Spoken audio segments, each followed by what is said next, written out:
So let's go back to Oliver Sloup of Blue Line Futures and discuss this. On the cattle market there, for a while, it looked like maybe it wouldn't hang on to those gains.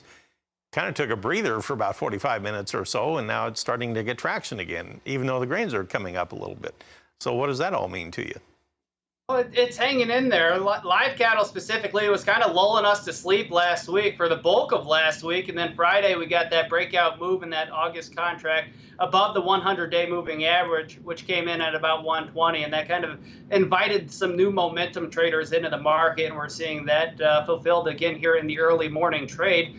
If you look a little bit further out, the December contract, there's a nice strong buy seasonal coming up as well. If you had bought June 18th and sold July 6th, over the last 15 years, that's been profitable 15 years for an average about $2. Now, every year is a little bit different, so take that with a grain of salt. But there is a seasonal tendency to see some strength here in those deferred contracts. I'll ask you what I asked another analyst earlier today. What about all this heat moving in? Is that going to help put a floor under this cattle market for the time being?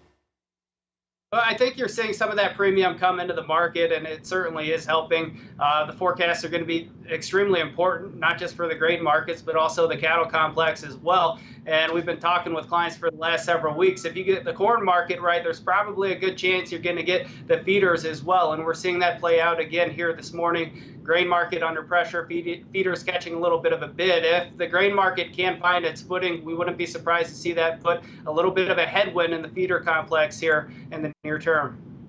One thing I did want to point out, one thing weighing on this cattle market is the beef cutouts that came out Friday afternoon. Wow, they took a nosedive here, down $5.19 on selects. That put their price at $305.21. Selects, or excuse me, the choice were down only 69 at $337.56, but they really widened out that spread. That went out to $32.35 between those two.